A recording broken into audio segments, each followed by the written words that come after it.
हरिओम. अवधूत चिंतन श्री गुरुदेव दत्त श्री स्वामी समर्थ. रिलीजियस काकू या चॅनलवर तुमचे मनापासून स्वागत करते आणि व्हिडिओला सुरुवात करते. तुम्ही या चॅनलवर नवीन असाल तर लाईक शेअर आणि सबस्क्राईब करायला विसरू नका. तुमचे एक लाईक आणि सबस्क्राईब आम्हाला पुढे जाण्याचे बळ देते. चला तर व्हिडिओला सुरुवात करूया. चैत्र महिना संपण्यापूर्वी हे 15 उपाय आपल्याला आवर्जून करायचे आहेत. चैत्रात कुलदेवतेचे दर्शन घ्यावे, अभिषेक करावा आणि नारळ घरी आणून फोडावे.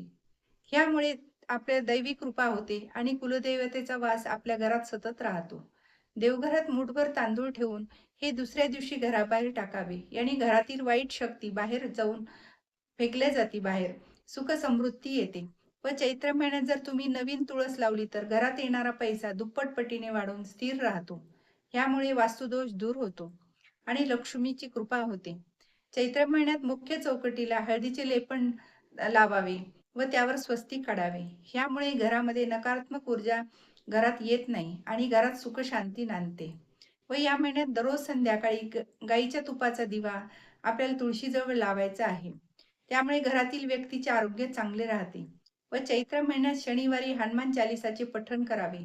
ह्यामुळे सर्व प्रकारची भीती आणि संकटापासून आपली कायमची सुटका मिळते.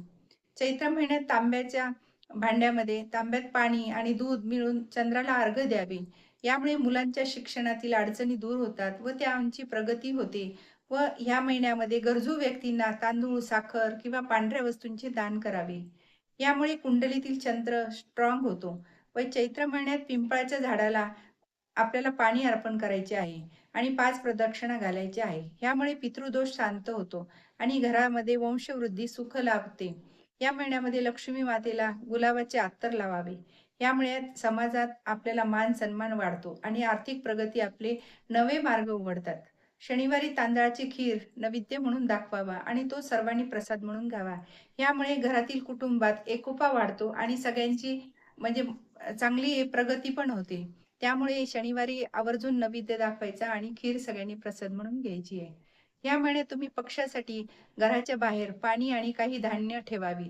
यामुळे घरातील धनधान्याची कधीही कमतरता भासत नाही. मुक्या जनावरांना चारा पाणी दिल्याने आपल्या घरात भरभराटी होते. दररोज सायंकाळी घराच्या उंबऱ्यावर एक दिवा लावायचा आहे. यांनी घरातील आरोग्य उत्तम राहते आणि बाहेरील बाधा आत येत नाही. आणि आपल्या म्हणजे घराकडे लक्ष्मी मातेचा लक्ष असतं, घराकडे आकर्षित होते. आणि दिवे लागणीच्या टाइमला घरात तुम्ही कापूर जाळावा. असे केल्याने घरातील वास्तू दोष हा निघून जाईल आणि नकारात्मक ऊर्जा आपल्या घरातली नष्ट होईल. ह्या महिन्यामध्ये कोणत्याही सोमवारी तुम्ही भगवान शिवाला पांढरे चंदन आणि अक्षदा अर्पण कराव्यात. यामुळे मन स्थिर राहते, मानसिक शांतता लाभते. या महिन्यात तुम्हाला हनुमानाला शेंदूर लावायचा आहे. चमेलीचं तेल अर्पण करायचे आहे. यामुळे शत्रूचा नाश होतो आणि आपल्याला कामात यश मिळते. या महिन्यात तुम्हाला गुरुवारी दत्ताच्या मंदिरात जाऊन पिवळे फूल, पिवळे फळ व पिवळे वस्त्र अर्पण करावे. असे केल्याने आपले अडकलेले काम मार्गी लागतात व अडकलेला पैसा आपल्याला परत मिळतो. त्यामुळे हे तुम्ही उपाय आवर्जून करा. या महिन्यामध्ये रोज सूर्याला अर्घ्य द्यावे. याने आपल्या घरात धनसंपत्ती प्राप्त होते आणि करिअरमध्ये प्रगती होते. मुलांची म्हणजे कुठल्याच करिअरमध्ये अडथळा येत नाही. तर तुम्ही हे उपाय आवर्जून करायचा आहे.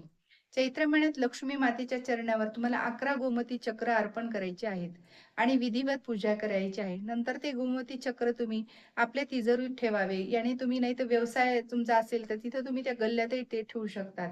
याने व्यवसायात वाढ होते आणि पैसा टिकून राहतो. हे उपाय तुम्ही जर नक्की करून पहा. तुम्हाला याचा फायदाच होईल. 100% फायदा होणार आहे. श्री स्वामी समर्थ. जय जय स्वामी समर्थ. माझा जर व्हिडिओ तुम्हाला आवडल्यास लाईक, शेअर आणि सबस्क्राईब करायला विसरू नका. धन्यवाद.